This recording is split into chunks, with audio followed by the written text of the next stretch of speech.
विधानसभा में वाहनों की तलाशी लेने को लेकर भाजपा विधायक अग्निमित्रा पाल ने कहा, ऐसा पहले कभी नहीं किया गया। यह गतिविधि इसलिए किए जा रहे हैं ताकि कोई तुलसी का पेड़ लेकर सदन में प्रवेश न कर सके। दूसरी ओर स्पीकर ने आरोप से इनकार किया। দাঁড়িয়ে এই নজিরবিহীন তল্লাশি শোনা যাচ্ছে তুলসী গাছ নিয়ে যাতে বিধায়করা ঢুকতে না পারেন তার জন্য নাকি এই তল্লাশি চালানো হচ্ছে। আপনি কি দেখছেন বা কি জানতে পারছেন?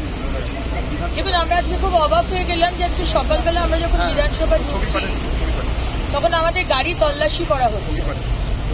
এখন তল্লাশির যদি বিষয় থাকে সিকিউরিটি ইস্যু, তাহলে তো যেদিন থেকে বিধানসভা খুললো সেদিন থেকেই সেটা করা উচিত ছিল।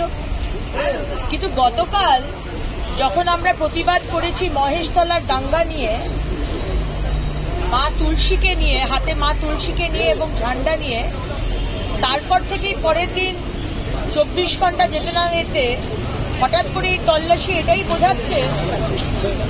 এবং আমাদের যারা সিকিউরিটি তারা এই কথাই বলল যে অধ্যক্ষ মহোদয়ের নির্দেশে তারা গাড়ি তল্লাশি করছে। তো আমার প্রশ্ন সিকিউরিটিকে এবং অধ্যক্ষ মহোদয়কে, বিজেপির এমএলএদের গাড়ি চেক করছেন, হয়তো টিএমসির এমএলএদের গাড়িও চেক করবেন। নিরাপত্তার খাতিরে আমাদের যা যা চেক করবার আমাদের স্ট্যান্ডিং ইনস্ট্রাকশন দেওয়া রয়েছে সিকিউরিটিকে, তারা সেটা করবে। কে কে নিয়ে আসছেন না আসছেন এটা তো আমার পক্ষে দেখা সম্ভব না।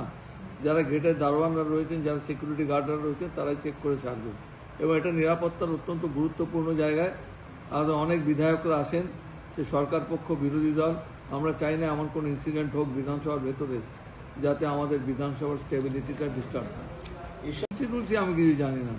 সাংবাদিকদের কাছে তুলসীর গুরুত্ব থাকতে পারে। তুলসী বাড়িতে সবাই, যারা হিন্দুদের বাড়িতে সবার একটা করে তুলসী মঞ্চ থাকতে পারে। বিধানসভায় তুলসী মঞ্চ টঞ্চের কোনো জায়গা নেই। Bureau report, PVTV news.